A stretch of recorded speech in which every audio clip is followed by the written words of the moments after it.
Members of the House, I welcome you to what is the 11th Grand Campus Tourney debate of the 177th session of the Literary and Scientific Society. Now, since the Easter break, we have had 4 new competitors to the Grand Campus Tourney. First, we had the English Society, who are looking to turn their dreams of winning the Divinity Cup into a reality, a matter of fact and fiction. Then we had the Bar Society, who most certainly raised the bar high in terms of the level of competition, living up to their name. After that, we had the Motorsports Club, who looked to race into pole position in the competition. And now finally we are joined with the Alt Society. We're very pleased to welcome you all here, and we are sure that you'll be welcoming us to your parade if you do win the trophy tonight. Very kindly, the humble creator of the Divinity Cup has joined us tonight, which brings me on to President's Questions. This is your chance as members of the House to ask me, your President, any questions you might come up with. But of course, there are 2 important caveats. You can ask no questions of my politics, and there to be no questions about my sex life or lack thereof. So, do we have any President's Questions? Yes, Emily? Mr. President, what did you have for breakfast today? So, for breakfast today, to get into the theme, I decided to have a mohawk steak. It's like a tomahawk steak, only it's served with Alton pepper. And then I also drank my own tears from the football result at the weekend, as unfortunately my Stockholm syndrome is not doing well at the moment. Do we have any other President's Questions? Yes, Captain? What is your favourite emo band and song? My favourite emo band. This will probably tell you the extent to which, or really the lack of depth I have in terms of what's defined as an emo band, because you may disagree, but I used to love listening to Fall Out Boy and Panic at the Disco, if that counts. Yeah. Any other President's Questions? Yes, Maya? What's your favourite colour? My favourite colour is turquoise. Also, another question, is this your first time doing your hair like that? It is not.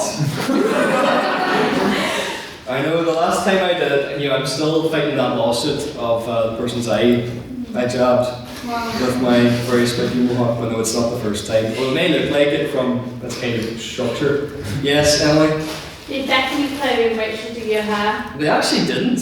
I did it in the toilets of the Great Hall about 10 minutes ago, if you can't tell. But they did refuse to do my eyeshadow. However, I'm so committed to the bit that instead, to have black around my eyes, I just decided to pull an all-nighter to look like. Yes? Mr. President, do you wish to apologise for that abomination of a haircut? Not at all. In fact, if anything, I should apologise to myself for exposing my hairline or that girl. Any other President's Questions? Yes, Owen? What's your opinion on triangles as a shape? Wait, I wonder why you ask that question. I don't know. Yeah. No, I love triangles. I think they're the best shape. I think they're the best shape. This needs to be a debate. This house, well, I mean, we can extend that motion to the floor. This house believes triangles are the best shape. Do we have a second? Or? Captain seconds, okay. All those in favour of triangles being the best shape, raise your hands now, please. 2, 3, 4, 5, 6, 7, 8, 9, 10. And then all those against? Wow, I can't believe it. Hexagons! Hexagons! That's 4. And then finally all those who wish to abstain. Oh, there we go, so the motion passes and Mark can get hexagon with that time. Any other President's Questions? This is your last chance, folks. Come on, do you have any burning questions to ask me? Everyone wants? Yes, everyone. Considering it's I believe your last time actually presiding, what's the President's Questions that you always wanted to be asked that you never were asked? Oh, Bit of reflection. that one. What would I love to be asked? It is a good question. Maybe a bit more about, I feel like there's a lot of hobbies that I have that you haven't really touched on, or my takes on music and musicals and whatnot. So you could, that's maybe the encouragement to ask me more questions about that. Appropriately, I saw Mark had his hand up earlier, so this may change what he asks. Yes, Mark? on a similar vein, but not related to your answer, if you have to put a motion forward to the House, what would it be? Just any motion. Oh. You're really asking the hard questions tonight. Yeah. I put forward this. Well, I mean, I was involved in the creation of the term card this year, and I do always quite like the sports motions.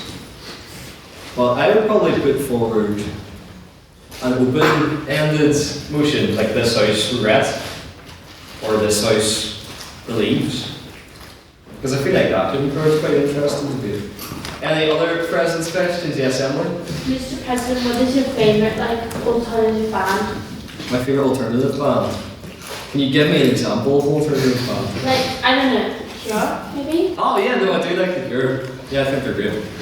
Any other presents questions? Yes?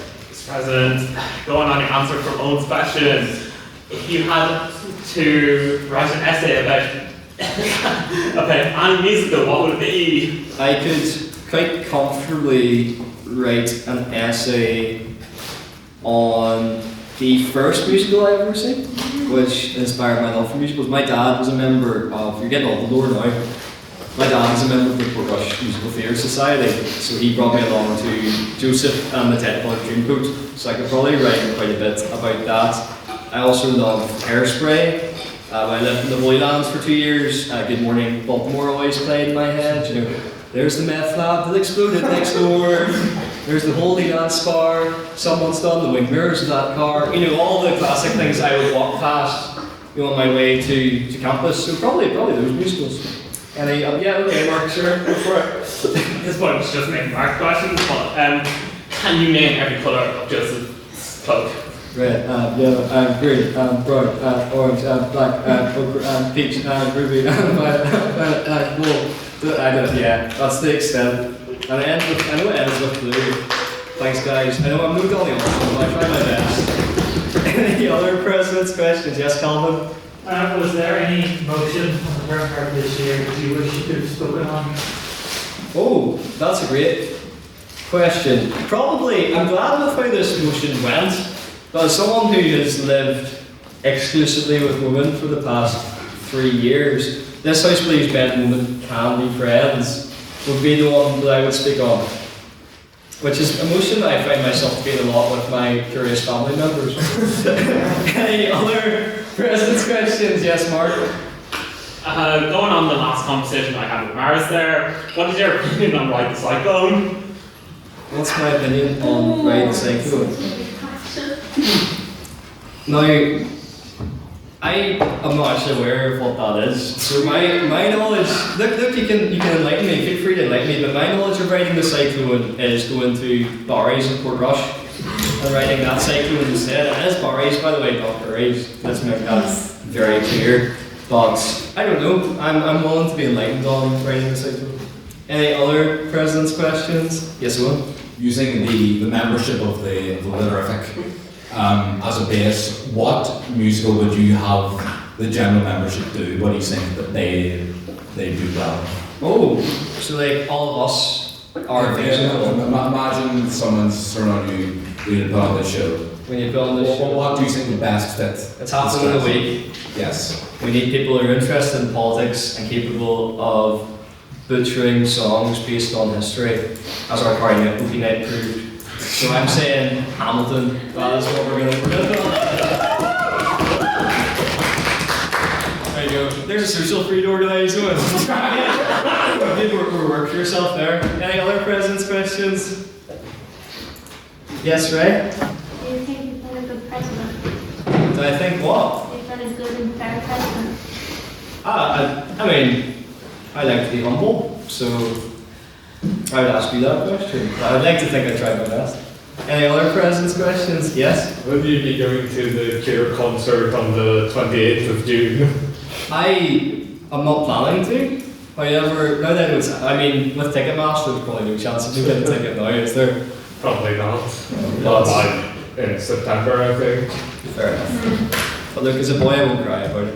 Any other? Yes, Emily? If you could be any character in any musical, what would you be? If I could be any character in any musical, I would be These are amazing questions. We've really, expanded the scope of knowledge of musicals. I'm going to say I would be the landlord of Les Mis, because he seems to have a great time. And as president, you couldn't refer to me as master of the house in the way. Any other president's questions? Yes, ma'am. Mr. Sir President, sir, have you ever seen the Book of Mormon musical? I have. I think it's class. And my parents have as well, which is great because they always reference it. I'll be walking into the kitchen and my dad will be like, hello, my name is Nick, it's great. Any other president's questions? Yes, Owen? Do you have any interesting stories about the Mormons in town? I have an interesting story in that when I went to the conversazione last year, the taxi driver heard us talking about the Christian Union and we were all wearing suits and assumed that we were all Mormons. Which, it's not the worst thing I've been mistaken for. I remember going to Spoons with a purple tie on and someone thought I was a UKIP politician. Embarrassing. He was making some roundabouts. Yes, Mark. Mr. President, given on the current trends of my TikTok for your page, would you storm a Scientology building? Yes, I've been seeing these as well. It looks like witchcraft. Yeah. It's a pity. Is there a Scientology building in Belfast? Los Angeles. There's one, There's one in London. there's one meant to be, you know where Good Vibrations is? It's meant to be there. It's registered on Google. That's Scientology. But you know what we could do instead? Like, as a kind of knockoff, we could storm the hub and see how far we can get. It's not really kind of civilization there. I know some of you have worked on the front line of kind of invading the hub cafe, and I think we can go further. Yes, Owen? I think the closest thing we have culturally here to a Scientology building would be in Orange Hall.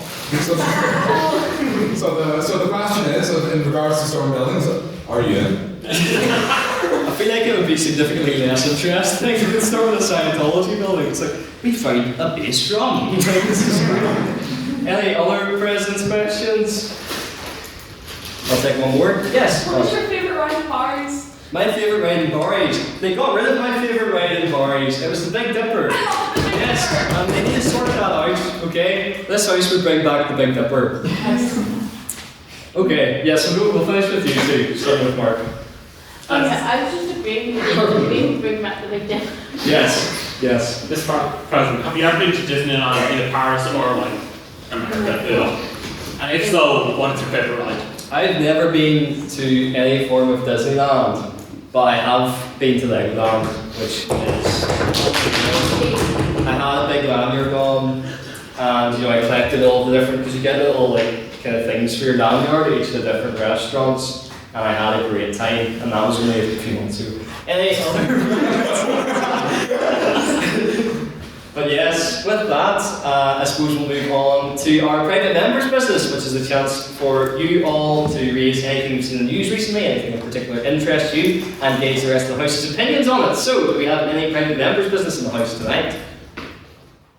Yes, Emily. So, I know in the case of the alternative society here today, what's everyone's opinions on Robert Smith and the tour keeping poor prices down and regards to other big artists keeping their prices quite high, especially with Olivia Rodrigo in terms of recent tours, or tours that are coming up in the near future. I just want to know people's opinions. Thank you. Any thoughts on that? Yes, Mark? As a Calvin man, I feel I'm obliged to say, let's go, we love cheaper shit. Any other points? Yes, Thomas? Well, as someone who's going to concert, I'm a big fan, especially in comparison to the My Chemical Romance ones, which were skyrocketing their prices. I think it was 600. Yeah, that's brutal. Yes, so This is slightly unrelated, but I actually know a fellow whose name is Robert Smith, and the funniest thing is he would fit less in with the alternative side and would fit more in the hub, funnily enough. maybe it's a Smith thing, because I think John Smith wouldn't seem to do this as well, or Joseph Smith for that matter. Any other points on that? Yes, Owen? We talked last time about the price about the sausage rolls at the town, and now they've actually raised by £1, which is another outrage. What? Yes, they were £5. They're £6 now. The £6? Yes. Any anyone on this shocking revelation? Yes, Tom. Well, you see, this is supply and demand. The market has priced the sausage rolls higher in the valuation, and that's completely fair and the prerogative of any private business to raise the prices based on the demand. So I fully support this move by the Mosaic Cafe and look forward to the further actions that they may do, including the menu. Thank you, Tom. Yes. We dominate more gloriously to flood upon this house, and we will not stand for this supply side, what we call buzzword economics. This house in its entirety stands for cheap sausage rolls and against your principles. I must say, sausage rolls haven't caused this much political discourse since the Greg's nativity scene. Yes, Tom?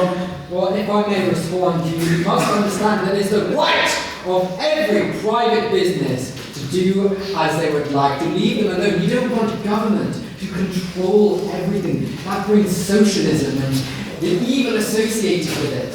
We must allow private business to run its course. Sorry guys, I'm getting the wheel through here. And to contribute to this love triangle, Emily? As someone who does frequent like the cafe captaincy, because the coffee is really good, guys. And I've never tried the sausage roll, but I'm like £6 is quite a lot for a sausage roll. Especially someone who like kind of measures sausage rolls by how much Greg's is charging them for them. Especially because I have constant use of the Greg meal to go back to the south for my family. I do think £6 is quite a lot. However, Mosaic is really good, and if anyone hasn't tried it, I would recommend it. It is really good, guys, and it won't try to convert you. Well, it is a captaincy, to be fair, but also they won't try and actively try and convert you. Like, look at Matthew Sprout, for example. Matthew isn't converted yet, and he's been given a private tour of facilities by the resident chaplain. So, guys, I think we're in the clear, so just come and try it. Not yet. I'm still speaking, Tom. I just think, guys, come and try them like Rocky Road. The Rocky Road is really good, and the brownies are really good. The baked goods are just really good in general. Just come try the coffee and the baked goods, and I promise we won't try and convert you. That's very convincing. Yes, historically, that has always been a solid argument. Yes, please. It's not true that they won't try to convert you. An atheist friend of mine went there, and they ate the sausage roll, and they woke up 12 hours later in a bathtub full of frozen holy water, with the person dripping down their forehead, and it was too late. So don't believe this. The church is trying to bury this once again. Catholic chaplains seem to be exposed one day. That's all I'm saying. It all starts with a single sausage roll. Yes, Erin? I can confirm with what Anne says. Number one, they haven't converted me, I'm still an atheist. Yes. Number two, the Rocky Road is amazing. But number three, they need to get the Junction vegan sausage rolls because they are much better. I don't know if Catherine agrees with me. The mushroom and the spinach, the Junction, the chickpeas, the spice, it's top tier. I can't say anything for the actual meat sausage rolls, I wouldn't dare touch them. But Thank you. I must chime in with, haven't you people ever heard of closing the goddamn door? Yes, Catherine. I do prefer the Mosaic sausage roll, I must admit, with the relish. But I will say, the soup is really good. So if you're ever planning to get some soup, it's probably around the same price as these admittedly quite extortionate sausage rolls. It's really worth it, I recommend. Thank you. Yes, Ray? Yeah, so we're repeating the same thing that we went over last week again, which is the sausage rolls, the fucking soup, and also the conversion as well. By the way, someone did get converted last year. Another Jew got converted last year to, and now she's a real bitch. Thank you. Yes, Tom? I just want to thank every member of this house for successfully filibustering this debate meeting to turn it into a Catholic chaplaincy advertisement. I'm fully supportive and I thank the members for their efforts. Yes. And on that, Becker has his hand up. Another thing is the Coca-Cola, which they inject coconuts and lime into. And I think that's just fantastic. And you know, I hope that that specific drink converts many people, as it did me, because it's banging juice. It's really good. It would appear that like the Senate room has fallen victim to like the Hop Inquisition. Like what is going on? Yeah, so just 2 points. Number one, the reason why Tom is so glad at filibuster is because he doesn't have a speech written. Number two, I forgot what I was going to respond to. Yes. I don't know if anybody's tried sandwich with pesto from the Mosaic Cafe. It's delicious. Nice. Yes, Mark? It's kind of outdated by now because so many people have spoken, but avoiding the cult recruitment, Emily and all the rest of them are trying to do. Shut up, you fucking nerds. I didn't speak. Is that your point? Yeah. Oh, right, okay. Emily? I just moving on from like chaplaincy, like food, not everyone's into that. Even though it is really good, guys, we won't try and convert you. I just want to know, like, everyone's opinions on, like, I suppose, like, Susie and the Banshees is a very alternative like, band. It's something I would have grown up with really, like, goth parents, even though the, like, name is kind of rooted in, like, kind of, like, questionable, like, culture. Like, it took away from, like, Native American, like, tribe. I just want to know, like, what's, like, people's, like, opinion on, like, kind of the early alternative kind of goth like bands, if anyone has an opinion on that. Yeah, thank you. Opinions on early alternative goth bands? Anyone? I believe that a lot of them are kind of worshipped obviously in the alternative community. I dabble in and out of some of their music here, Susie and the Banshees. I pirate them. I pirate all of my music. I recommend that if you want to avoid supporting some dodgy people, Melanie Martinez, for example. You know, I highly recommend piracy is awesome, guys. If you meet a guy, come to me. Thank you. Thank you. Nice to give your hand up as well. Oh yeah. Well, I really like Susie and the Banshees, despite some questionable policies they had. But they made up for that, you know. Like, she may or may not have worn a swastika and supported Hitler, but she apologized it by making the song Israel. Exactly. I have no clue what's going on, but I am finding it thoroughly entertaining. Yes, Mark? I'm the same as Mr. President, I have no clue what the hell is going on, but on the point of piracy, as someone who is known within my friends as being the supplier of suspicious links, as much as I hate Reddit, it is a good place for piracy! This is the second time that piracy has been endorsed. just for legal disclaimer, we do not endorse piracy. I do. Officially. Any other points on that? Yes? And using Chrome actually automatically block origins. We're gonna have so much fun editing the audio for this. It's just gonna be elevator music the whole time. Yes. I said, it's not even the first vision, we've already seen the first wall in the proposition case. Because you speak about not supporting, suspicious people, but in this very society, which is your own engagement, I've met some of the most suspicious and most just absurd and downright weird individuals. So. Oh, Decker's right there. Yes, Emily? I feel like fundamentally there's like a lot in like alternative subculture that's a bit like but I feel like also within the society there's a little bit like okay, I do see I recommend you like understand your like beliefs, etc. But also I feel like I don't know, there's like a lot of people within like alternative subculture that I grew up with, like I grew up listening to the Smiths and I don't know, like is anyone gonna willingly support like Morrissey? Is anyone gonna willingly like stand up independent? I don't know. Yeah, that's how we separate the art from the artist, one of the debates Exactly. we had earlier this year. And I suppose I'll close with, do we have any hands up to finish on that? I'll go with Mark and then Louise can have that. Again, on my common theme of ignoring the current thought, back up piracy, reddit.com/or/piracy. /wiki/Baker friends. The best place ever!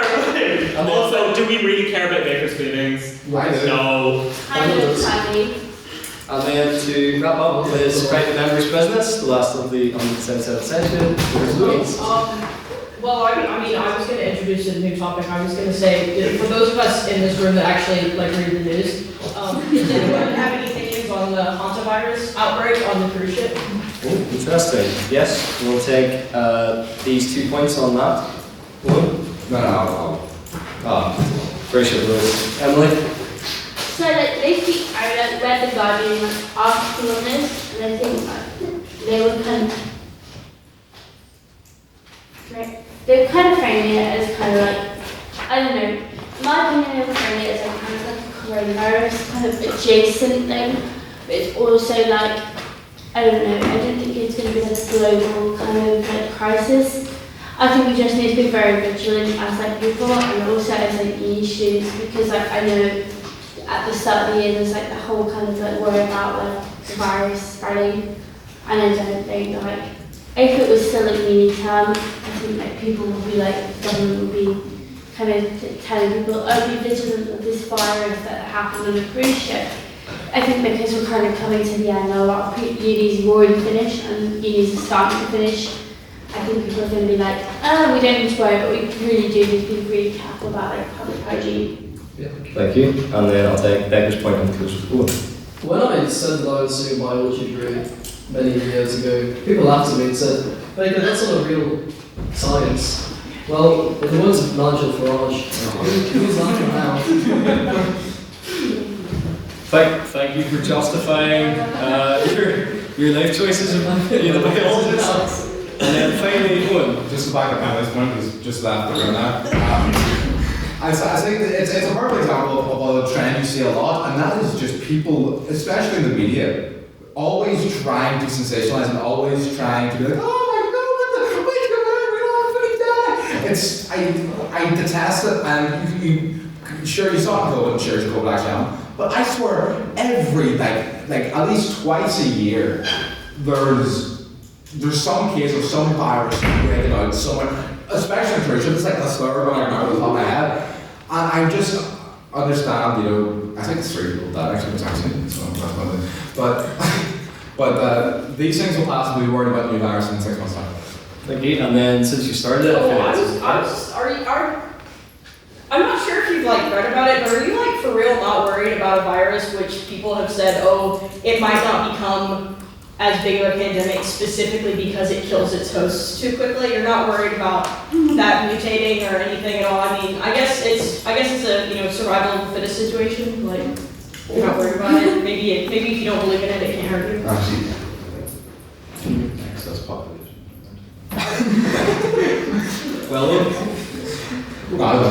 Yes, Tom? Well, you see, there's this surplus population. Okay, and that concludes our private members' business. Now on to the main reason that you're all here tonight, the spectacle, which is our debate. To remind you all of the motion that is this House believes alternative culture is inherently political, and as always we start with the vote on prior opinion, which is just your thoughts on the motion walking into the room tonight. So can I have all those who agree with that statement and believe that alternative culture is inherently political to raise their hands down, please?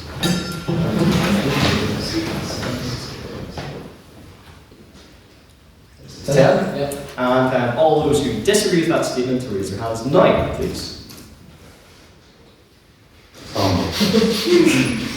Two? Yes, sure. And finally, can I have all those who wish to abstain from the vote on prior opinion to raise their hands now, please? There's 3. Mr. Secretary, can I have the results from the vote on prior opinion, please? Yes, so 10 votes for the proposition, 2 votes for the opposition, and 3 abstentions. The proposition carries and the motion passes. Now before we get started, a quick rundown of the rules. The speakers will take it in turns on the proposition and the opposition to approach the podium and deliver 7-minute speeches. The first minute of their speech and the last minute of their speech is protected time, which means there's 5 minutes in between them unprotected time, as signified by our bell, Mr. Secretary. Thank you. During those 5 minutes, they are susceptible to POIs or points of information. This is a chance for their adversaries at the other side of the table, or indeed any member of the House to challenge them in real time on their points. To offer a POI, please raise your hand up high and shout on that point, point of information, or POI. It is then the speaker's discretion to accept or decline your point of information. Please make sure to keep these points short, a maximum of 15 seconds, and leave 15 seconds in between each POI being offered, otherwise it's something called barking. And don't worry, my trusty gavel will be able to keep you right. And with that, to start our debates and open the case for the proposition, I would like to invite Eric to the podium, please.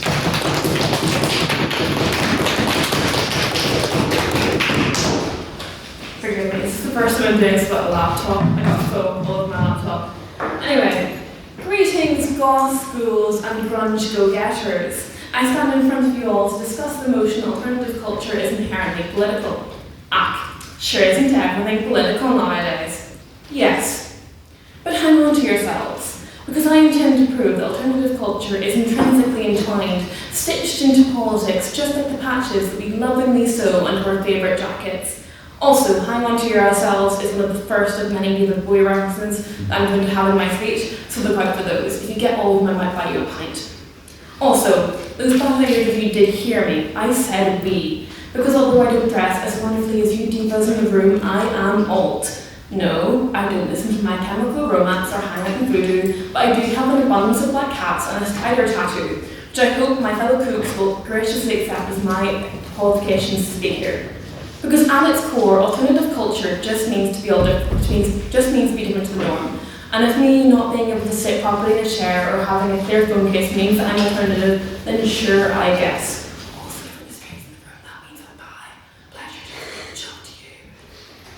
Anyway, but yes, at one point I did say I was a goth, and I'm about to utter a phrase that we never want to admit. It was just a phase. But look, Beckett, the moon has phases, and it's just as beautiful as us humans. I digress. Despite my own degree being in it, anthropologists find the idea of culture difficult to define. It comes from Latin colere, which means to cultivate, and in the 1950s there was identified over 150 definitions of culture. If we take Daddy Erickson's definition, culture refers to the acquired cognitive and symbolic aspect of existence. Alternative culture just means the culture is different to what is traditional in society, what's the majority, and what most people accept. And no matter how much we want to live in the moonish daydream, if leaders running the world had their way, they would be delighted if we all behaved like sheep. It would be a hell of a lot easier to control if we were all the same. And why do you think these regimes in North Korea and Russia work so well? It's because everyone is identical. Values that were important to the nations are enshrined in their law, taught to their children, and forced through propaganda, media, and speech. The message is clear. Difference is not tolerated. You should all walk the same, talk the same, be the same. If you don't, all we have to do is send a handy-dandy message through a walkie-talkie, and suddenly Auntie Linda, who was saying that the regime is ashes to ashes and full of sorrow, is now no longer coming home to the dinner table. Also, the dinner table doesn't exist anymore, because you and your family are also being shipped to a detention facility, which never been seen again, which proves that you're part of the problem because you were associating with her. Do you see the issue here? Not only does Auntie Linda not know how to keep her mouth shut, but we all know where these incidences come from. We do, for the most part, live in a largely democratic society, thank Mother Nature, which means that I'm allowed to critique the government as much as I like. But you can't tell me that the government could, they would. They're already trying to crack down on protests and make them legal as it is. And this proves that we're putting the government under pressure. Not only are all different in their own right, which makes them political, but we've always been actively engaged in political events and protests. Like seagulls outside McDonald's, we encircle any political events, protecting, attacking, and just trying to get a bite out of the action. Where there are protests, alternative people will be there, especially when the protests come with a strong government critique and a demand for equal rights. The first Pride event, Stonewall, is a great example of this. Our heroes, Marsha P. Johnson and Sylvia Rivera, marched in protest. A protest because we're marginalised and our difference has been viewed as unnatural. Our existence is rebellion, and it's been erased, repressed, and crushed for centuries. It's thanks to alternative people who helped change the laws and who fought will they had to allow today's gays to have some hope. And if you strip it down to a base level, it was alternative peaks who helped us achieve the most basic of civil rights, such as universal suffrage. In Suffragette City, these women were alternative. Yeah, I see. You get it. These views were not known according to those in charge. This could be repeated with many other pioneers whose ideas were initially viewed as absurd. And look, I haven't even got to this anti-capitalist, anti-communist rhetoric that's portrayed by these queens. It's something that I myself partake in. You are? Yeah. If something can be both anti-capitalist and anti-communist, how can you argue that it's inherently political if it can be transposed onto two, like, objectively diametrically opposed ideologies and stay the same? You're good, but I said anti-consumerist. Anti-capitalist, anti-consumerist. Well, sorry. Yeah, so we have this anti-capitalist and anti-consumerist rhetoric because all the young dudes now reject this overconsumption because we create our own clothes, we mend the rips and tears, and we create our clothes to fit us. We have an innate understanding of the exploitation of labour, and these clothes, adorned patches, have become a part of our image because in creating our own clothes and buying clothes second-hand, we reject this anti-capitalist argument that's become a part of our society. To end my argument, I want to touch on the music that has shaped us and how this is political. Last weekend, I went to a fundraiser concert to participate in field work, if you will. The concert was the epitome of alternative culture, with bands clad in metal studs and hair in bloody colours. Not only was it alt, but it was also political. For one thing, the proceeds went to the pride, and at the end of the set, one of the singers proudly announced his support for Palestine and denounced the police force. Music is a part of alternative culture, and it provides a platform for them to discuss politics. Our music unites people despite other differences such as religion. With the Belfast punk scene in the 1970s, what emerged was a safe space, a community for both Catholics and Protestants. Alternative culture and music is what unifies the two sides. They find a commonality despite these differences, dancing in the streets with music. This is what anthropology puts emphasis on. This is political. Inherently political, might add at that. I've been continuously referencing Bowie throughout this speech, and I'll explain why. He was an OG, an inspiration for so much of the alternative rock that we now know and love, such as Nirvana, The Cure, and the Nine Inch Nails. Yes, I'm Bowie, The Cure. He challenged the cultural and gender politics that held up so much of the nation's values. And if you watched the famous interview, my favourite thing about him is that he showed that shoes have no gender. So, to all the blue-haired liberals in the room, which is most of us inside, I hear my call. Our alternative culture is political. Do we always want it to be? Likely not. But regardless, we must rise to what's been put on us. We must continue to fight with before us. Our armour, the leather, our weapons, the words. We may be political, but we can choose our own narrative. Turn and face the strange. Vote proposition. Thank you.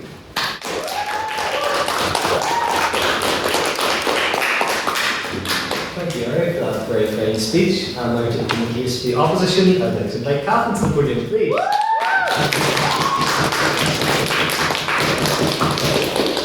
Don't worry, Eric, you won't be able to use my phone. I'm only using it because I was told I'm too short for the laptop, so I'll try my best. Hello, Mr. President, ladies and gentlemen, the many spouses of Gerard Way, shippers of Brevard alike. I hope you've all had a lovely day. Do forgive my maybe short speech. I'm sure I'm not the only one who's been a bit cooked by SA newspaper. Can you stop recording me? Thanks. The proposition has and will give you many brilliant arguments in favour of this motion, and I truly cannot wait to hear the rest of the speeches from the alt society today. However, the crux of today's debate lies in one single word: inherently. For the proposition to win tonight, they need to prove that alternative culture is contingent on the political nature of those who represent it. In other words, they need to prove that alternative culture cannot exist without politics, that every action an alternative person takes when engaging with alternative culture is political, no matter what it is or who you are. The opposition today argue that it most certainly can, because to disregard the non-political features of alternative culture eliminates key drivers of the culture as a whole, who involve themselves deeply in alternative art, music, and the community. For my first point, we must remind ourselves that alternative is not one subculture with defined rules on how you must act or how you must behave. There is no strict monolith with a defined rulebook to be an alternative. Rather, it is an umbrella term to describe any alternative lifestyle. There are hundreds of subcultures under this umbrella, many of which will be expanded on by my colleagues in the opposition. But the simple fact is, your commitment to this lifestyle exists on a spectrum.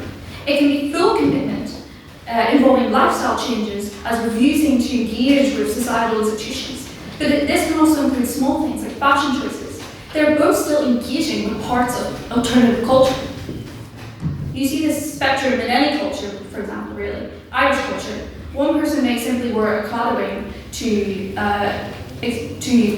show their culture, while another person may be an actual practicing Irish pagan. Both are participating in the culture, regardless of how far they go. We often see people who engage with just alternative fashion or music today. We've all seen those people on platforms like TikTok and Instagram who've adopted the goth, emo, and grunge aesthetics purely for the love of the look, when though they are just dressing this way because they think it looks good. They are still partaking in alternative culture without politics. However, this isn't just an online phenomenon like the proposition may potentially want you to believe. This does occur in real life. In fact, when I first wanted to be goth many, many years ago, I had a goth friend at the time, and I asked him, what does it take to be a goth? And his answer was that, it is the music which really matters most. So, are these political opinions actually a requirement? Are many socialists alternative? Yes, but must you be a socialist to be alternative? Certainly not. Must you simply align yourself with left-wing movements such as the pro-choice movement? But even though there are many Christian or Muslim goths, take Peter Murphy, Lisa de Boas as an example. He is a Muslim. These religious goths would not associate themselves with these movements and yet still engage and take part in alternative culture. In the same way that being left-wing does not automatically make you part of an alternative culture, you must also engage with the alternative fashion, alternative music to truly be part of the culture. But yes, I do hear you cry. These people who only engage in the fashion music are just posers. They're posers. They aren't actually alternative. But I believe that is the fundamental flaw, potential flaw in the proposition Gish. Because to follow this logic and to accept the premise that alternative culture is inherently and unavoidably political, and anyone who is not political and who only dabbles in music or the fashion is simply just a poser, then we may have to inform some of the biggest alternative icons of history that they are in fact not alternative.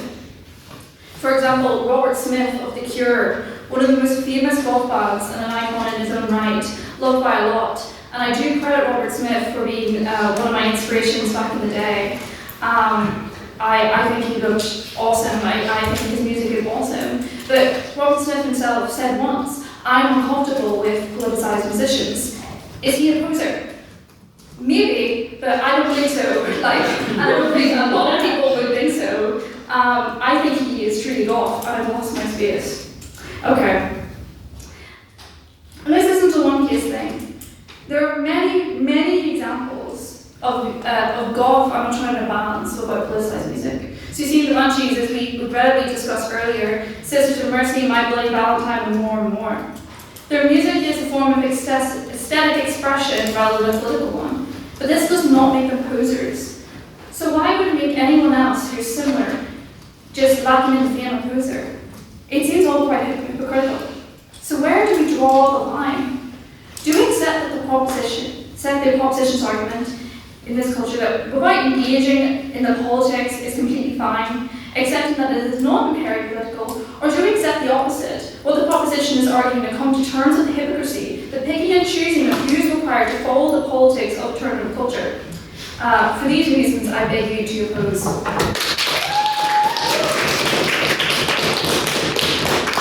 Thank you, Gavin, for that very fine speech. I'm going to continue the case in the proposition. I'd like to invite Kate to the podium, please.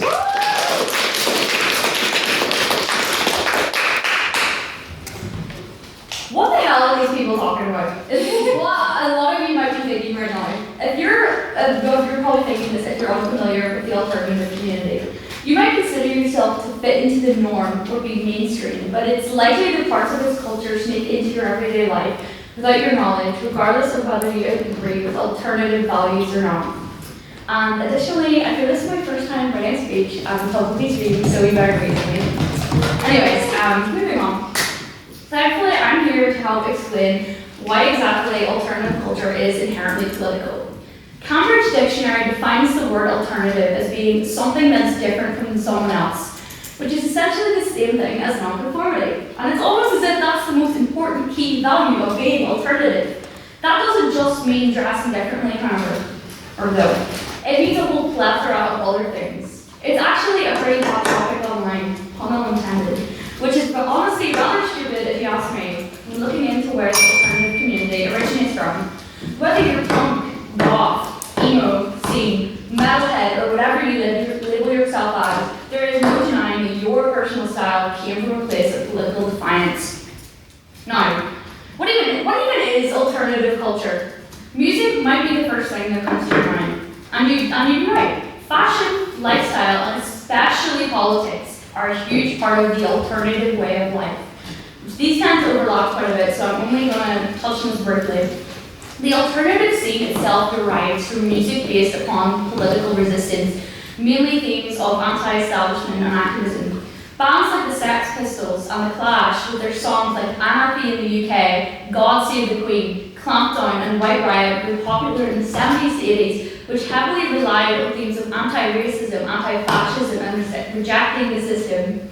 With the growth of the punk movement in Britain, a lot of these bands took part in campaigns such as Rock Against Racism. Eventually, the movement would eventually split into different subcultures, which obviously I touched on a second ago, but still retained its political focus in its origin.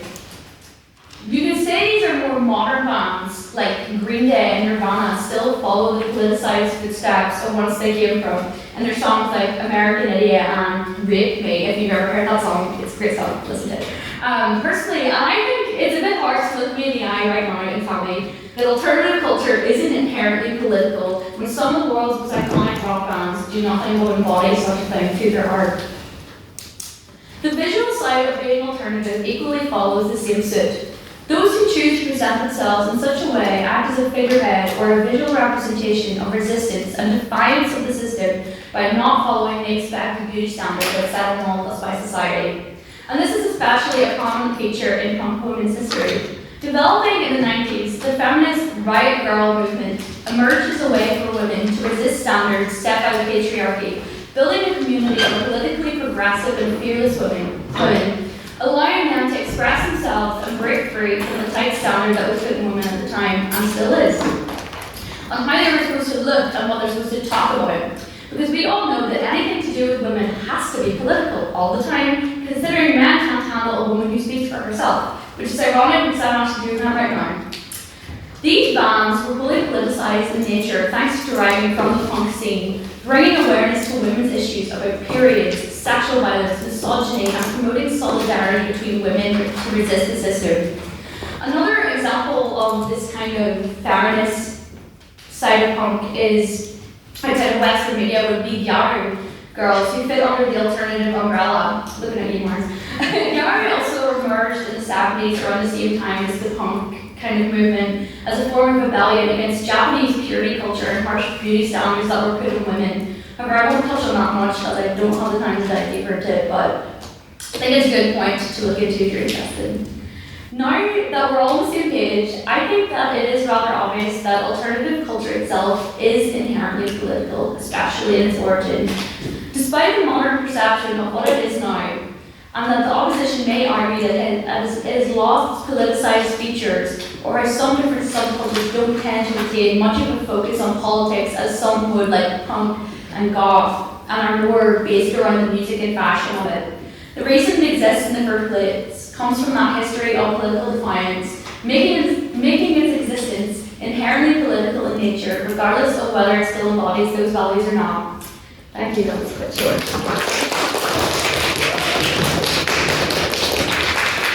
Thank you, Kate, for that very fine speech. I'm going to continue the case of the opposition. I'd like to invite Owen to the podium, please. And so, encourage members of the House and our fellow travellers in the Queen's Alternative Society, I'd just like to begin this by welcoming you all to the Literary and Scientific Society. I believe, I was talking to Calvin earlier, this used to be the main building. We told all the bits until about 2024, I believe. So we'll get started in this now.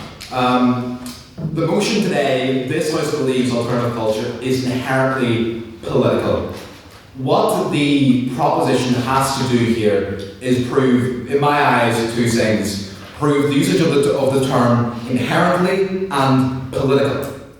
Now, the The opposition, we're very qualified. Tom and I, most of all. And in no way were our various attires made up by Emily and all in the past 3.5 hours. But with alternative culture, in my understanding, is that it is far too broad. It is something that has no real point of direction. It has no real pointed goals as a massive subgroup into itself. So being able to say that alternative culture is inherently political is something I just can't agree with, because it just means so much to so many. And if it is inherently political, in what way? What is the purpose of this alternative policy? What do they seek to do? Second thing is political. We all operate under our own, assumptions of what word mean, various words mean. And it's times like these that really allow us to consolidate what it is we ascribe to terms. So I'm actually also going to bring in the Cambridge Dictionary. Politics is the activities of the government, members of lawmaking organisations, or people who try to influence the way a country is governed. In my eyes, I cannot see any real attempts by any alternative, I'll get to somewhere, by any alternative movement to enforce any meaningful policy change from the perspective of actual objectives. Sure, there's things, but that isn't political, because it isn't trying to ensure the way that a country is governed. That's just having an opinion which isn't inherently political.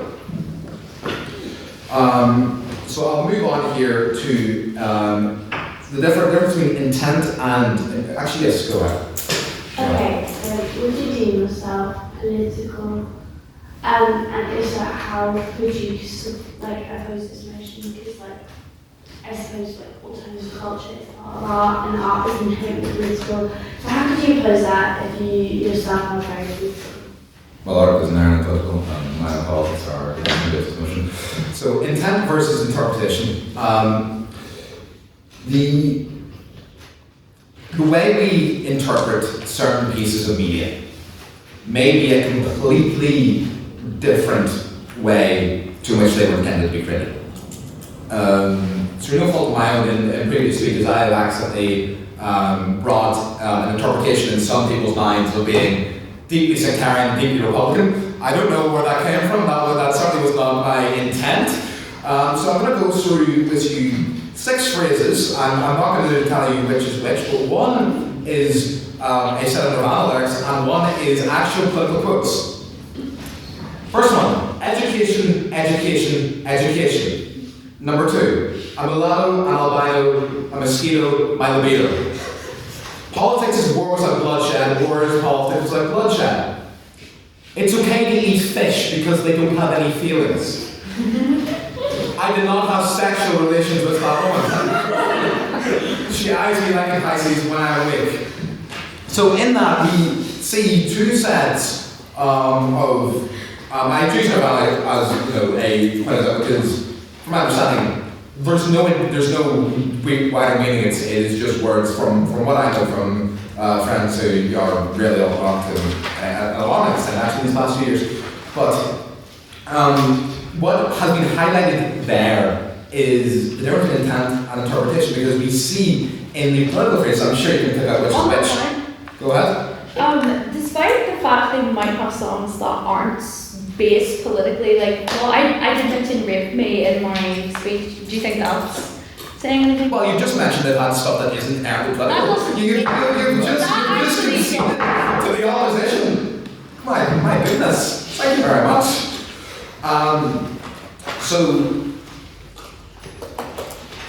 Where is this? And returning to the point of, because I've scanned those there, and that's the point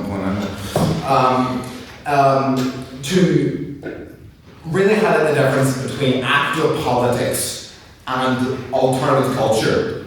For instance, you don't like New Labour isn't like Tony Blair, Peter Mandelson, Gordon Brown's rock band, for instance. My Chemical Romance doesn't deal with My Chemical Ghastly. And Joy Division does not devise any tax-free plans. Meanwhile, Midwestern Emo isn't an American voting bloc, and Jerry has never worn eyeshadow. And alt culture, in my eyes, finds, as someone that does engage, I should give context, as someone that does engage with what I would consider politics. I'm a member of the party, which I can't state, but the intent behind why people go into politics, from speaking to members of my party, and people of other parties who have benefited the society, is that there is a clear intent in activism. People I've spoken to engage in alternative culture, it is escapism. It is fundamentally two different channels. Sure, they may be similar, but it is not inherently one or the other. In that meaning, alternative culture cannot be inherently political. I was going to do rebuttal, but Tom did not write a speech. I actually have a quote here. Never mind, what's up, but that's not nice. I'm just going to do a big people speech, guys. He said that like 5 o'clock this evening. So to end off this, do not listen to me. Listen to a politician that's given a clear example of how alternative culture is not inherently political. So I beg you all to oppose, and thank you very much. Thank you, Owen, for that very nice speech. And now to the case proposition, I'd like to invite Thomas to the podium.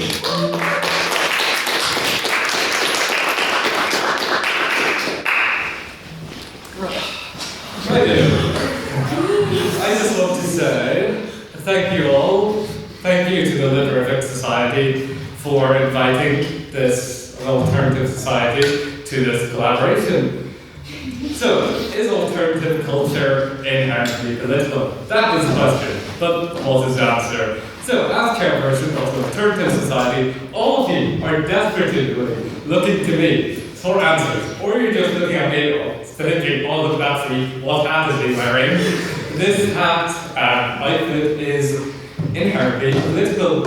It's based on military goth, which is intended to mock the rigid hierarchy of the military and militarism as a whole.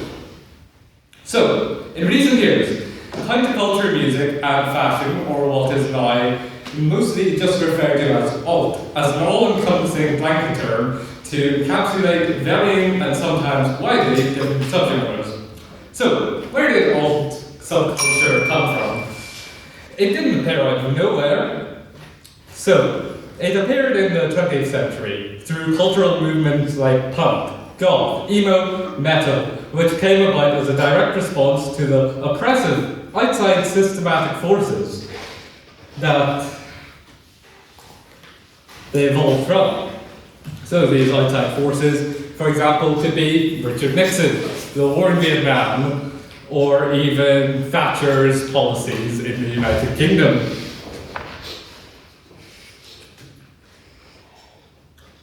So, firstly, the punk movement came about from the loins of the hippie movement, which, were big into their free love and drugs, which inherently birthed the punk movement, which itself was inherently political, like the movement that it succeeded. So punks popped up all over, the world, mostly at first the United Kingdom and the United States of America. So it retained its anti-establishment values and anarchic values. It displayed this through bands such as, referred to before, Sex Pistols, which may or may not have criticised, quite obviously, the United Kingdom's governments and systems. So this punk ideals are still kept up today in such bands such as Green Day. However, some of the fans lack basic media literacy, so as soon as Trump is criticised, they abandon ship, and these hardcore punks just stop supporting Green Day altogether. So, alongside the punk movement, the metalheads came about. While the metalhead is now associated with a certain foul odour and greasy hair and bizarre misogyny for some reason. There was a time when metalhead was actually cool, fought against the system instead of supporting fascism, which surprisingly a lot do. It isn't great.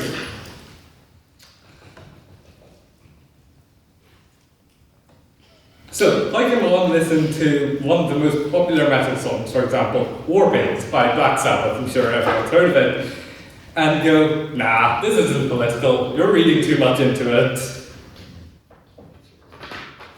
So, another alternative movement was the goth movement, which can actually be traced back to the fall of the Roman Empire. So, in 410, on the 24th of August, 410 AD, 238, the Gothic tribes, which were warring with the Roman Empire, ended up sacking Rome. They broke through the city's defences and established their own empires, creating two main kingdoms, after which were both the Spanish Ostrogothic kingdom and the Visigothic kingdom. So, how can you say that's not political? Literally, the origins of the Goth movement are political, of the sacking of the greatest empire. Yes? I'm so sorry. The Goths in that specific context do not ascribe to the Goths that emerged in the 80s, Yes, I can tell. 70s, but I Yes, the name came like the... So, the 80s Goths were clad in black, hung out in the Bat's cave, and listened to a lot of dark movement that scared their parents and also scared wider society.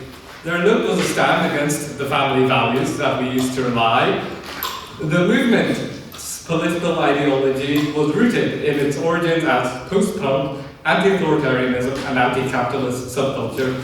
They incorporated inclusive ideals, not turning or shaming people away for being who they are. So, example, they incorporated lots of sexual themes into their clothing, for example. Chokers, BDSM outfits were very popular in these clubs. So, every Wednesday night in London, these people could come together to be themselves. However, now the goth movement has resurged through social media, birthing the term TikTok goth, which are controversial in the movement, while some devolve the whole subculture to music and politics, others still keep to the original values which made up the movement. So, what is being alt about? The answer is honestly to find out what you're mad about and align yourself with like-minded people. I guarantee you there will be plenty of alt types in those groups that can also be introduced to fun parts of the counterculture, the music, the art, and most importantly, the politics. So overall, you can't be alternative and do your best efforts to blend in with the culture if you intend to blend in with the cohorts and politics of mainstream society. Thank you very much. Thank you, Thomas, for that very fine speech. Now to continue the case to the opposition, I'd like to invite Mark to the podium, please. That's first bit kind of nervous. When you think of an alternative person, what do you usually think of? It's probably something like dark clothes, big eyeliner, dyed hair, hate, etc., etc. There's a specific expectation that comes with being in an alternative subculture. There's a history behind every choice. There's rights and wrongs within the community. There's a style of music you have to listen to and a set of political beliefs you have to follow. This rejection of conforming to societal expectations is what makes alternative culture a political statement. However, even within the alternative community, there's arguments about whether someone is really alternative if they're just wearing fashion or if they're just listening to a bit too much Pierce the Veil. It's always about how someone isn't political enough to be in the subculture, and as an alternative person myself, it is tiring. If you think about alternative as an entirely political movement, that every outfit you wear, every song that you play, basically everything that you think or say, it takes away from so many other aspects of being in the community. Of course, there are alternative subcultures that are rooted in politics. You've obviously got punk derivatives and goth, among others, and that is usually what you think of when you think of an alternative subculture. But for other subcultures, those that get left in the dark because they don't fit into this mold are those that people argue over if they're really alternative or not. Subculture such as raver, yari, which we mentioned earlier, decora, even that 2020 alt style that nobody actually has a name for. Should these be put to the sidelines just because they aren't fitting on the stereotypical mold of alternative? At the beginning of my speech, when I mentioned some aspects people think of when they think of an alternative person, how many of you agreed with me? Isn't it a bit weird how we've taken the umbrella of an alternative culture and narrowed it down to a specific set of political beliefs and a look? It's almost hypocritical in a way. A culture that's so focused on defining the norm has created a norm of its own. The standard that alternative has to be political waters down a lot of nuances and individuality in alternative subculture. This might be a bit of a controversial, not controversial, unconventional argument, but you guys know the goth kids in South Park. There's like this running joke that they're so non-conformist, they listen to the same music, but they dress in the same clothes and they act the same. As much as this is clearly a joke, it's actually a really good insight into the problem with modern alternative culture and the rules that people have to be followed to be considered alternative. How can a culture so focused on breaking the societal rules and being different manage to fit into the stereotypical societal expectation of what an alternative person should be? There are also huge parts of alternative culture that are tied in with the whole weird kid culture that so many alternative people just throw to the side because they're associated with like the sweaty anime nerds and stuff like that. You have obviously the cosplay community, which is not an inherently political community. It's literally just a bunch of people who really like cosplay characters that they really love. Despite these being parallel or even intertwined with the alternative community, they're almost always reduced down to just weird things, and even things that alternative people themselves push to the side because they don't fit into, like I said, the stereotypical view of a political alternative narrative. To conclude, alternative isn't an inherently political movement. It's experimental, it's messy, but most importantly, it's self-expression. I don't think that in itself is inherently political. And finding a community that you can call home shouldn't be reduced to nothing more than a political statement in an attempt to defy society, because that in itself reduces self-expression to a political movement, and it is so more than that.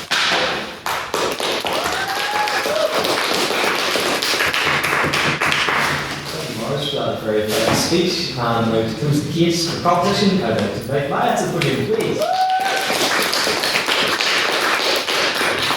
This will be free form. I apologize in advance. I want to talk about oppressive regimes. I, in specific, have a pretty unique perspective, being a second-generation immigrant from Poland.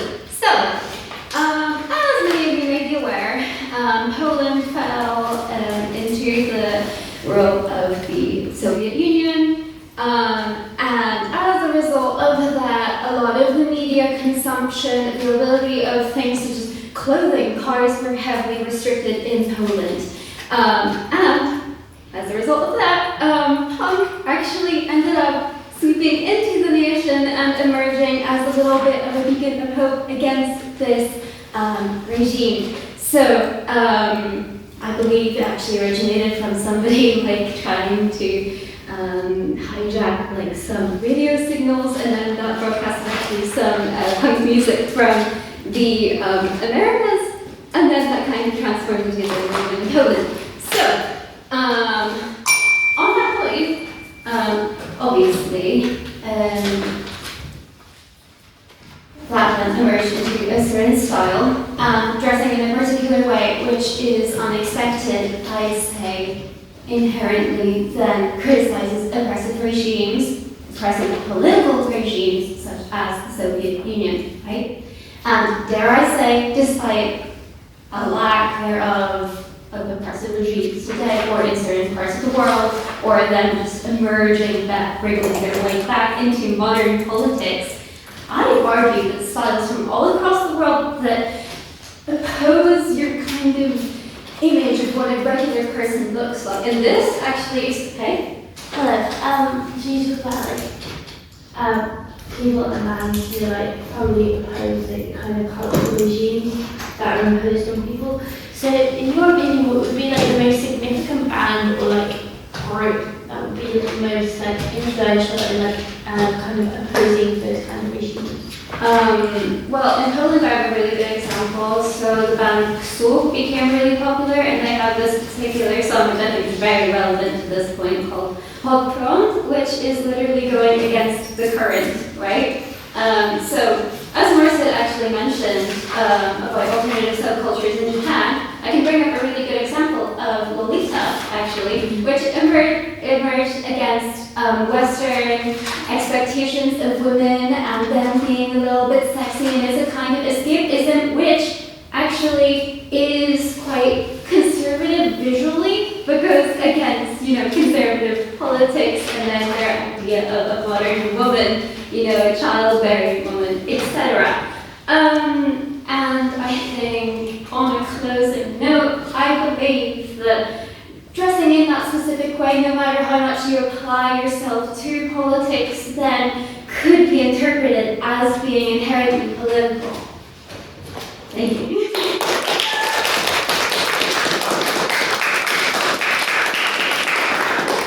Thank you, Maya, for that very nice speech. And now to close the case for the opposition and the debate as a whole, I would like to invite Tom to the podium, please.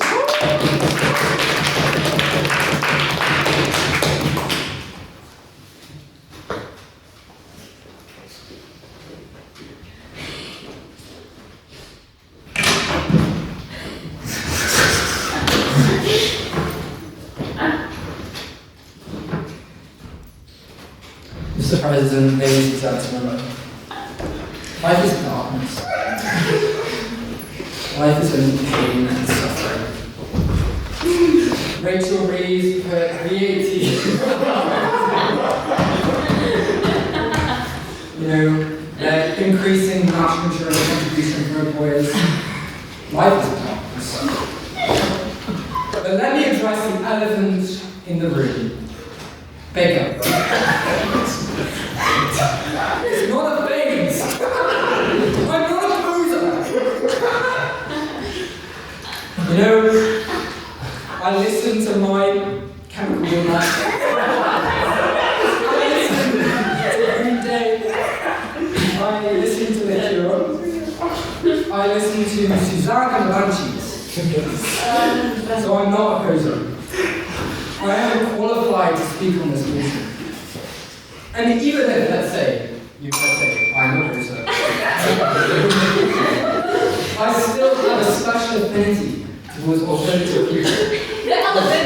Would you say that this is a direct response from your failure to cancel? You didn't have to bring that. But I have a special affinity towards alternative people.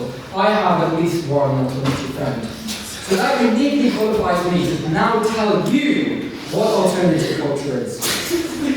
But first, I need to speak on what we brought to you today. Catherine spoke about how there are so many different subcultures that you can't prescribe a specific subculture with certain views. Alt culture cannot exist. You might be able to say alt culture cannot exist without politics, but that's simply not true. Many people do it for the love of the look. Owen brought to you that politics is about lawmaking. When did we see an alternative party? There is a contrast between alternative culture, alternative culture and the general political process. Then Mars brought you that even if subculture there was a viewpoint associated with it, you can dabble into these subcultures without having a political partake in the politics of it. You can't narrow it down to that. So let's juxtapose what we brought to you with our lovely proposition. They did a great job. Ariel. Hello. Perhaps I'll do it a different way. So, you all talked about the origins of alternative culture. Kate, you said that something, you said the definition of alternative is something that is different from something else, like English, right?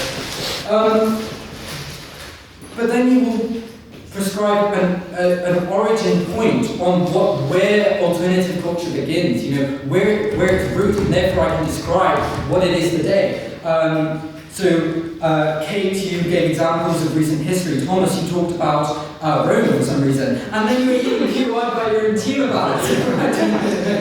But that goes to show that, based on your definition that you brought to us today, that there is no origin of alternative culture, because it's something that's unique to human culture. Please. Did it show up? Where did it show up from then? Where did not essentially modern old, but where did where it obviously derived from punk, did it just turn into when did something that is derived from something else happen? I would say that is at least antiquity. Thank you. Oh, okay. So then we also heard from the propositions. What are old values? What are they?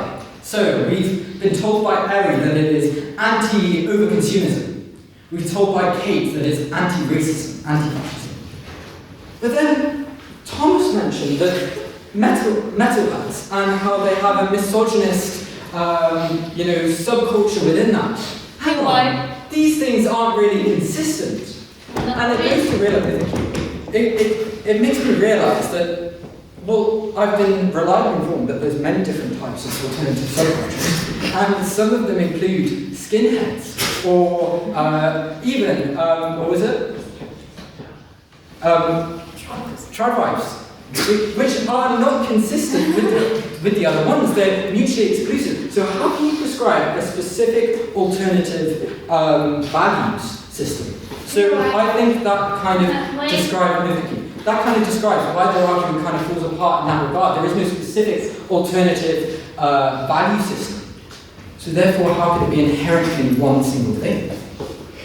And then we heard, this is the key fallacy from the proposition today. It's the fallacy of association versus composition. They've brought to you many examples of how this certain group, okay, fine. Really? Yes, please. I'm trying. Anyways, what is your favourite alternative band that you've listened to, Tom?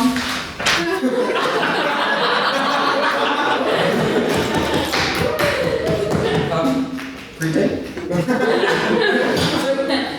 You have this fallacy of association with composition. You prescribe these examples of alternative bands and figures and say, these guys were political. That means that all of alternative culture is political. But I disagree. Erin, you said where there are protests, all people will be there. Is that exclusive? Will all people be there? Kate, you said that you gave examples of alternative people participating in politics. For example, the riot girls.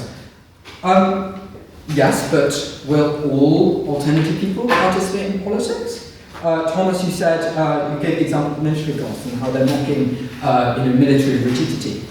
Is that exclusive to every alternative person? Will every alternative person partake in one of these political messages? I don't think so. I think what Mar said, that there are people might just want to dress a certain way.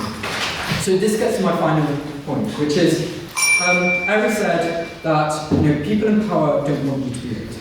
That but the problem is that people in power want you to be political.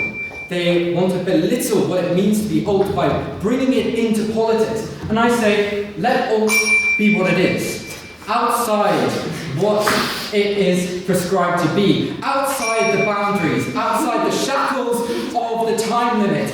Outside the shackles of the oppression of the president. Thank you very much.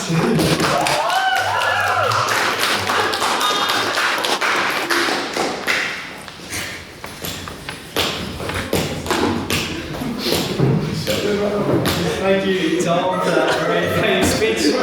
And indeed, to all of our members, what was a very interesting and exciting debate. However, the fun is not quite over yet, as we open the floor to questions for either side of our debate tonight, starting with a question for the proposition, if anyone has one. Okay, yeah, I have a great question. So, By the way, sorry, just to. Yeah, but that's a good point for me to explain. So these are opportunities for the members of the House to interrogate you on some of the points you made throughout the debate, and we'll have Emily ask a question for proposition. I suppose you guys don't argue that like alt culture is inherently political. If any of you had to pick a popular, like a figure that is like associated with alternative culture, who would it be and why? Ooh. Hold on a second. I'm gonna say we did revolutions. We did revolutions. I'm gonna say Che. Take it around the noble gospel. Go back and forth. I'm afraid. Is that your answer? Hold on. Che. I'm gonna sound like a loser. What is that guy called? Okay. I go to, right, this is actually a personal anecdote, right? Billy Joe Armstrong. Because I spoke about Green Day, and Green Day is one of my favorite bands, and my flatmate Ethan, who decided not to grace us with his presence today, really, he does not like Green Day at all. He really does not like Green Day. And one time we were in HMV and I sent him a photo of my flatmate who is American holding a American Idiot vinyl, and he said an American Idiot holding American Idiot. Sorry, I just had to put that on there. But anyways, back to what I was saying, he was like, he doesn't like Green Day because their songs are so like cringe, like in the way that like, and actually none of these says it, like reading like the lyrics of their songs sounds very cringe. But when you think of their popular songs like American Idiot, it's cringe, but it makes sense. It's still relevant today, like especially, I can't remember when it was, but like, do you know how they're like, what is that one part? It's like, I sound like a loser. It's like, there was like, they changed the parts, like, I'm not a part of the MAGA agenda, like that's still very relevant. That is a recent thing. So I suppose there you go, I don't know. Yeah, thank you, Kate. And I just say good riddance to him. As a response. As we've outlined, none as alternative culture is not behind us. You sure though? We'll see. Okay, thank you, Owen.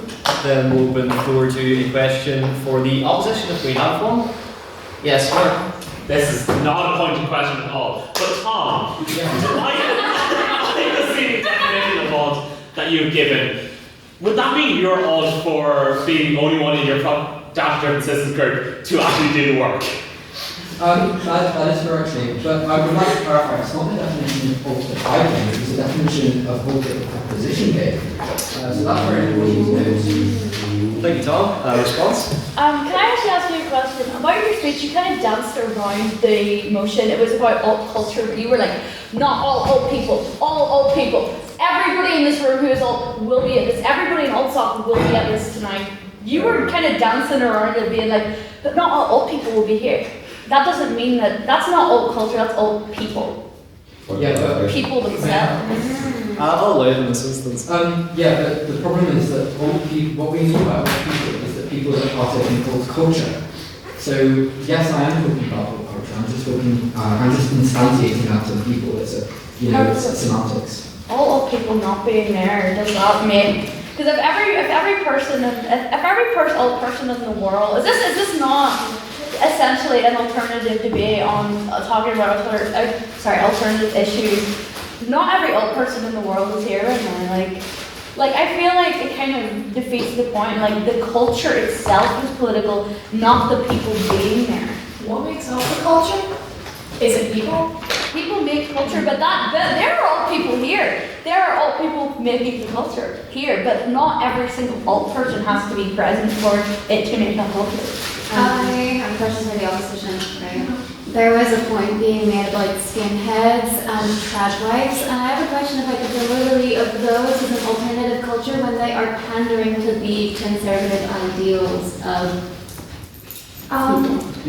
For the child wife thing in particular, it's because our framing, which is a great question by the way, our framing is essentially that alternative culture is anything that's out of the norm.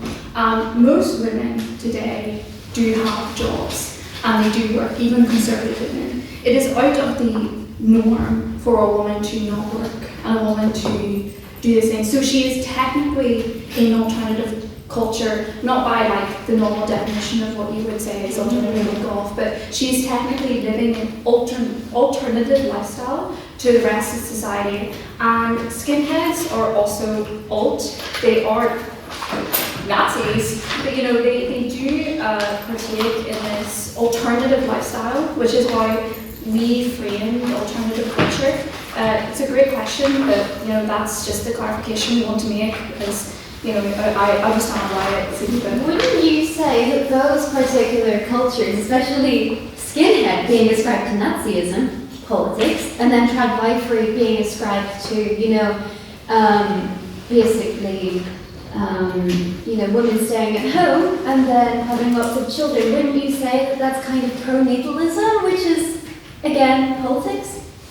That's true, but you know, essentially what you know I was trying to say, at least in my speech in a few hours, is that just simply you can partake in culture without the political aspect. Like a lot of the arguments I heard from you guys, which are brilliant, is you know that it is inherently political because you've got this great you know kind of source of politics, right? But you know, we have to remember this motion isn't, you know, punk is inherently political. This motion is alternative culture is inherently political. And my argument was basically you can dabble into these aspects of alternative culture that aren't the politics. Of course, there is this intertwining of politics and alternative people that you know that's very important. But you know, we were basically arguing that it's not inherent. I agree with you 100% that is like a political thing to do, but we're basically just saying, you know, there's ways to make it non-political. Yeah, so it can be inherently political, and most of the time it's political, but sometimes it cannot be political. Okay, Yeah. interesting. Thank you for that discussion, and that leads us on to an abstaining question. So this is a question put evenly to both the proposition and the opposition. As an example, if your question begins, well, this one applies to more to the proposition, or this one applies to more to the opposition, I will bring a whole new meaning to the term metalhead and pain with the threat of my gavel. So, do we have an abstaining question? Yes, Emily.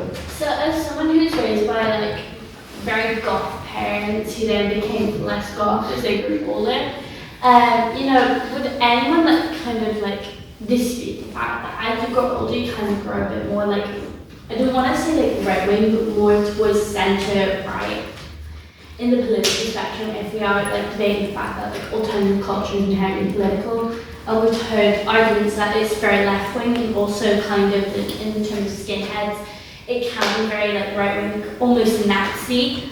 Like I just want to know people's like what each side would think of like, okay, even as like someone who identifies alternative, you know, your political views can change, and does that mean you're less alternative? And if so, why? So what is the relationship between politics and alternative culture? So it's true that as some people get older, they kind of draw back from that kind of lifestyle, because obviously going to protests or dressing in a particular way can be kind of blocked off by having a job, pursuing an academic career. But I have seen people then go back to an alternative lifestyle once they are in retirement. I've seen a lovely lady with short purple hair and gloves with skulls on her hands in Belfast recently, and I think that's lovely that people kind of tend to go back to what they believe anyway, and I don't think that that's ever disconnected from their person. I just think that we obviously do change as we grow, but a lot of people who are alternative hold on to that throughout their life regardless. I believe Thomas's response to that too. Adding to that, I see so many, most of the firms I see nowadays are old men in their 60s to 70s, and they still stick to their values they held in the 70s and 60s, which I find quite inspirational. Thank you, Thomas, and I'll allow you for sake of balance 2 responses from the opposition. I think just on what you were saying, if we take what it means to be alternative just as a blanket statement, that in itself is is being alternate to the wider trend, and if you apply to culture, that applies to being if culture's going if the student culture's going one way, you're going another way. That doesn't necessarily restrict it. If you apply it to politics, which it inherently isn't, but for the sake of this discussion, being there may be circumstances if there is a society in which there are very left-wing, if there's a left-wing kind of like structure where left-wing opinions are agreed by most, then in that context, being conservative would be alternative, which I'm sure Tom feels relates to very Catholic. So I suppose if you're analysing this, return to what Emily was saying, if it's not only your own viewpoints changing in relation to how alt you are, it's also how society itself is changing as well. So it's again, it is like this motion. It's something we can discuss about a lot, but in relation to what Emily said, inherently is not in relation to this motion. It is inherently not political. Thank you. And do we have one more response from you? Yeah, I just wanted to kind of respond to your point about the older, more alternative people and stuff who have and also for people who have left it for a while and then come back to it. A lot of the time it is just nostalgia. There's a lot of people who are just nostalgic about their younger years when they were more alternative, and that's why they kind of research to that. I don't even know if that's the right word. They kind of come back to that. It might not be because of their political stance. It could just be missing when they were in their younger years and stuff like that. So that's all I want to say. Thank you, Mars. And that very nicely concludes our questions, which brings us on to the verdict of tonight's debate, our vote on speaker ability. Just to establish, you're not voting on which side you personally agree with the most, however you are voting on which side you thought spoke best based on the merits of presentation, rhetoric, argument, teamwork and engagement throughout the debate. So can I have all those who wish to vote for the proposition on the vote on speaker ability to raise their hands now, please? You can also vote for yourselves, by the way. Mine counts as an actor. Nice. That is 6, yep. And can I have all those who wish to vote for the opposition on the vote on speaker ability to raise your hands now, please? I think we got. What the hell? Yes. And finally, can I have all those who wish to abstain on the vote on speaker ability to raise their hands now, please? 2. Mr. Secretary, can I have the results from the vote on speaker ability, please? Yes, with 6 votes on the proposition, 7 votes in the opposition, and 1 abstention.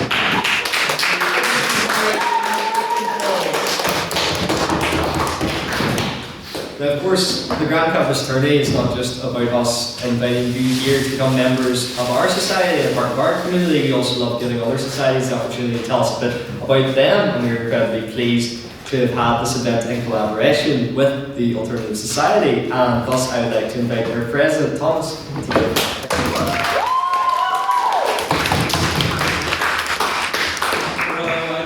On behalf of the Alternative Society, thank you very much for having us, and thank you very much for hosting this event and booking the venue and all. It was fun and a bit stressful, a bit long. I never thought there'd be that much talk on sausage rolls or the local Catholic cafe, but it was very fun, and you're all graciously invited to Wetherspoons afterwards.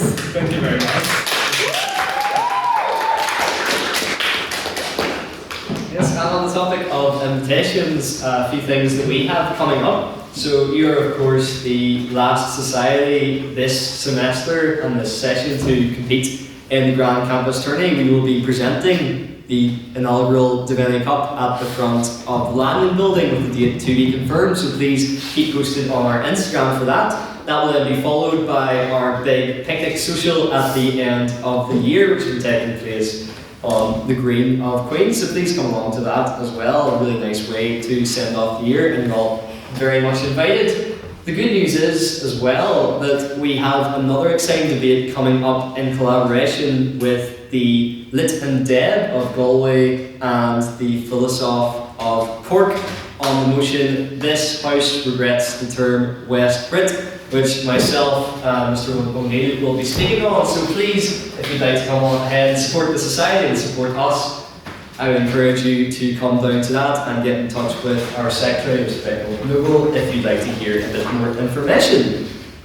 I like to see that Thomas has very much channeled the spirit of our society, and that we're not just a debating society, but very much a social society. So please make sure to join us in Wetherspoons after this debate. And with that, as is tradition, I would like to have all of our excellent speakers to the front. If you could all stay behind the audience cell in the room, I am proud to call the Grand Campus Tourney on the 177th session adjourned.